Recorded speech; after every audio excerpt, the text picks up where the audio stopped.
Azərbaycan və Ermənistan son aylarda münasibətləri genişləndirmək üçün iqtisadi sahəyə yönəlib və bu sahədə inkişafa töhfə verib münasibətlərin genişlənməsində. Bu barədə Prezident İlham Əliyev Əbu-Dabidə Zayed İnsan Qardaşlığı mükafatının təqdim olunma mərasimində çıxış edərkən bildirib. Azərbaycan Prezidenti Cənubi Qafqazla bağlı, buradakı sülhlə bağlı mühüm mesajlar verib. Hörmətli izləyicilər, qısa olaraq Azərbaycan Prezidentinin çıxışından bir parçanı dinləyək, daha sonra davam edəcəyik.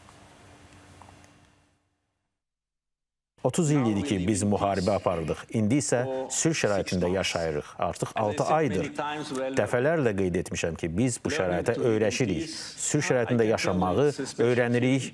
Bu xüsusi bir hissdir. Biz heç bir zaman sülhdə yaşamamışıq. Müstəqillik qazandığımız dövrdən bəri belə bir nümunə olmamışdır. Biz sürətlə öyrənirik. Son 6 ay Vaşinqtondakı tarixi sammitdən sonra Prezident Trump'ın ev sahibi etdiyi sammitdən bugünə kimi tərəfdaşlıq, əməkdaşlıq və uzun müddətli və əbədi sülhə gedən bir yolun başlanğıcı olmuşdur. İstərdim eyni zamanda ABŞ prezidenti Donald Trump'a Azərbaycanla Ermənistan arasında sülhə verdiyi töhfəyə görə təşəkkürümü ifadə edim.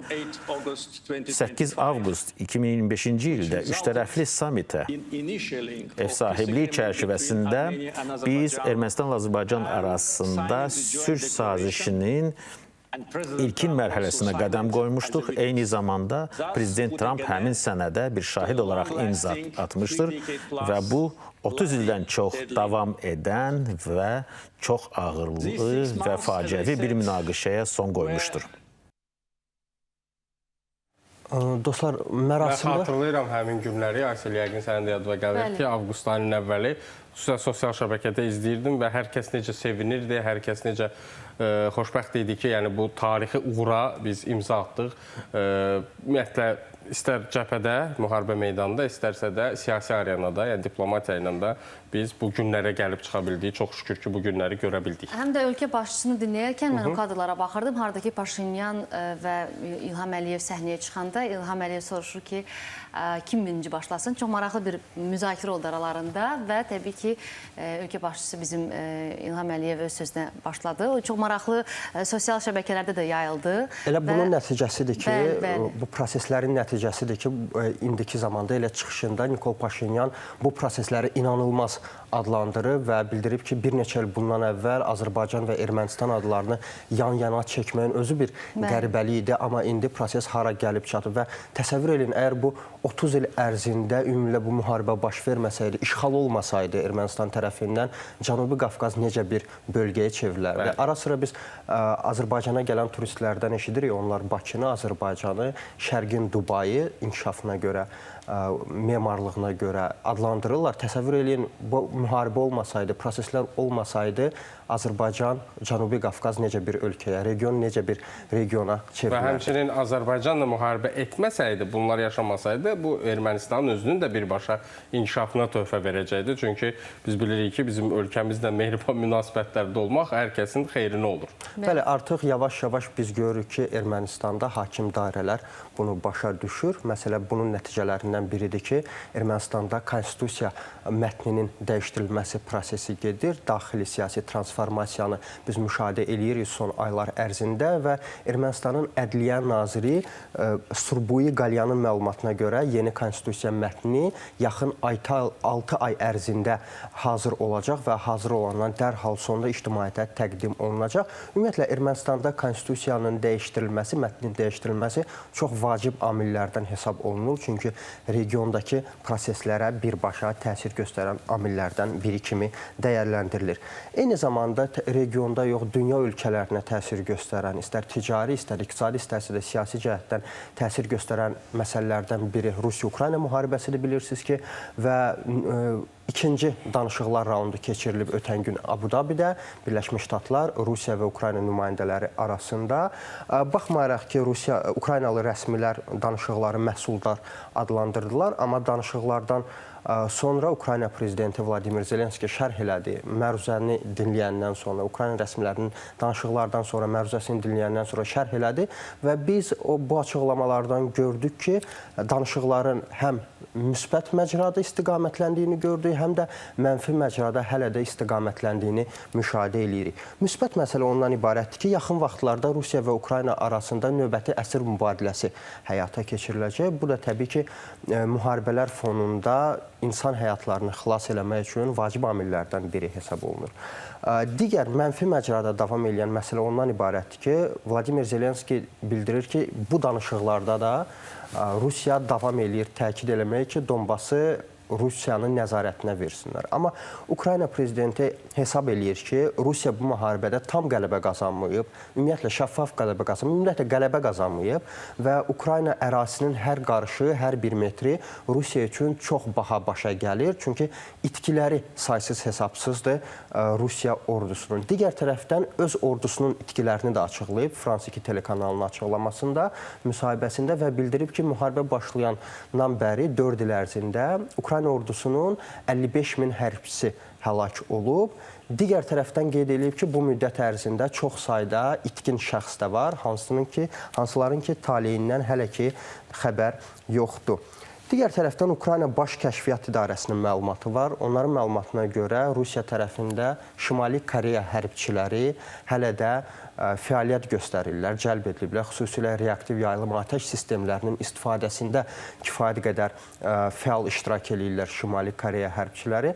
Xatırlayırsınızsa, bir müddət bundan öncə yay aylarına yaxın Ukrayna tərəfi məlumat yaymışdı ki, Kursk istiqamətində Şimali Koreya əskərləri fəaliyyət göstərirlər. Baxmayaraq ki, Rusiya tərəfi bir neçə dəfə bu məlumatı təqzib eləmişdi, amma sonradan dəlillər, faktlar açığa çıxdı və həqiqətən Rusiya tərəfi etiraf etdi ki, məhz Şimali Koreya və Rusiya arasında əldə olunan razılaşmalar çərçivəsində onların belə bir hüququ var. Hətta xatırlayırsınızsa, Kim Çen In, həmin Şimali Koreya lideri Kim Çen In Kursk istiqamətində həlak olan Şimali Koreya hərbçilərinin ailələri ilə görüşmüşdü və bu da təbii ki, həmin dövrdə sübuta yetirmişdi ki, Şimali Koreya hərbçiləri bu istiqamətdə döyüşlər həyata keçirir. Müxtəlif video görüntülər də var idi. Mən xatırlayıram, Telegram kanallarında yayınlandırdı ki, Şimali Koreyalı əskərlər özləri də danışırdılar.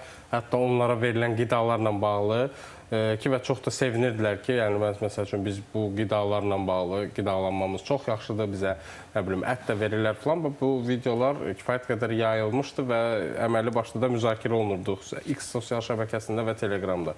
Bəli, həmin ərəfədə elə bu məsələ ilə bağlı kifayət qədər dezinformasiya məlumatları da yayılmışdı. Bu da təbii ki, müharibə ərzində informasiya müharibəsi cəbhəsində çaşqınlıq yaradan, amma digər tərəfdən bu məsələni yayan tərəflər üçün mühüm və vacib amil olaraq hesab olunurdu.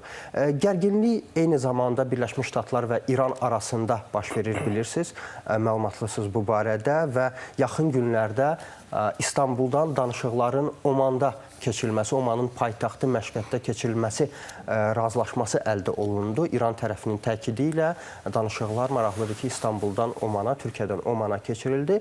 Amma digər maraqlı bir məlumat ondan ibarətdir ki, ötən gecə kütləvi informasiya vasitələrinin, xüsusilə Amerikan Axios portalının məlumatına görə danışıqlar təxirə salınıb. Belə bir iddia var idi.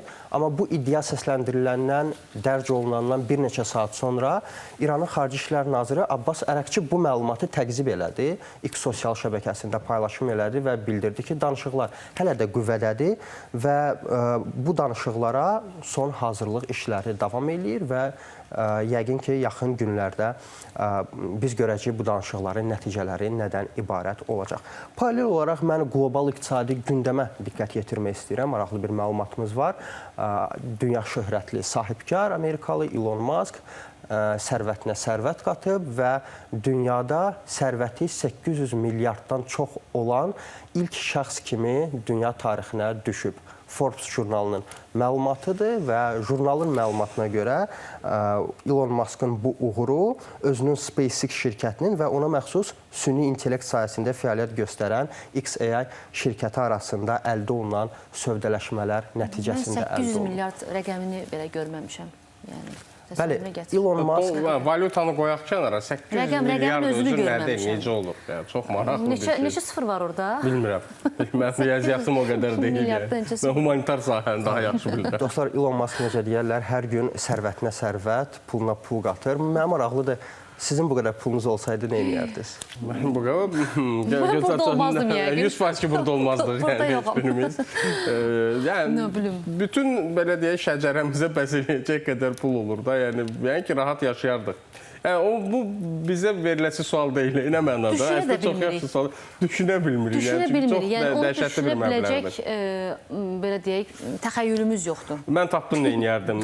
Elə bir ki, üstü çayxana, altı avtoyuma məntəqəsi açardım. Bəli, klassik biznesmendir. Bəli. Və son illərdə ümumiyyətlə Elon Musk'ın sərvəti hələ 500 milyard həcmində olanda, 5 milyard dollar həcmində olanda müzakirələr gedirdi. Görək dünyada kimsə 1 trilyon dollar sərvətə malik olacaq yoxsa yox. Biz nəzərə alsaq ki, ötən ilin dekabrında Elon Musk'ın sərvəti 700 milyard idi, artıq 852 milyarddır. Buradan bu nəticəyə gəlmək olar ki, artıq Elon Musk yəqin ki, yaxın aylarda 1 trilyon Trilyoner. 148 milyard dolları qaldı. Trilyoner olacaq. Bəli. Bir şey Amma qalmıyor. həmişə tənqidçilər də qeyd edirlər ki, yəni dünyada bu qədər bəlli məsələdir. Aclığın hökm sürdüyü bir dünyada yaşayırıq. Hansı ki, Afrika ölkələri aclıqdan, təmiz su çatışmazlığından əziyyət çəkirlər, xəstəliklərdən əziyyət çəkirlər. Cənub-Şərqi Asiya ölkələrində var, Hindistanda var belə insanlar. Nəyə görə bu Çoxluq təşkil edir yəni. Bəli, nəyə görə bu milyonerlər, trilyonerlər hətta bəlkə də olacaq? Yəni öz pullarını bir araya qoyub da bu aclığı, bu çətin vəziyyəti aradan qaldırmırlar. Burada maraq nədir? Təbii ki, maraq bəllidir ki, həmin aclığı aradan qaldırmaq üçün müəyyən pullar da sərf olunur. Amma sərf olunur ki, daha da artsın, nəinki azalsın. Halbuki onlar pullarını bir araya qoysaydılar, indi dünya daha gözəl olardı. Daha belə deyək, sülh içərisində gözəl bir həyatda yaşaya bilərdik. Dostlar, son olaraq da bir qısa olaraq bir xəbərimizi diqqətə çatdırmaq istəyirəm. Joe Biden, Amerikanın sabiq prezidenti, onun həyat yoldaşının sabiq həyat yoldaşı qətldə şübhəli bilinir. Newcastle dairəsinin polisinin verdiyi məlumata görə 77 yaşlı William Stevenson, Linda Stevenson'ın ölümü ilə əlaqədar birinci dərəcəli qətl ittihamı irəli sürülüb ona qarşı. Sadəcə mənə maraqlı o məsələ ondan ibarətdir ki, görəsən Joe Biden'in bundan xəbəri var yoxsa yox. Çünki unutqanlığı ilə yadda qalıb adətən. Amma biz təbii ki, bizim verilişin reglamentini unutmuruq və hazırda qısa araya keçid edirik. Hörmətli izləyicilər, xəbərin zamanını izləyirdiniz. Dünyada və regionda baş verən prosesləri bilmək üçün bizi izləməyi unutmayın. Sağ olun, salamat qalın.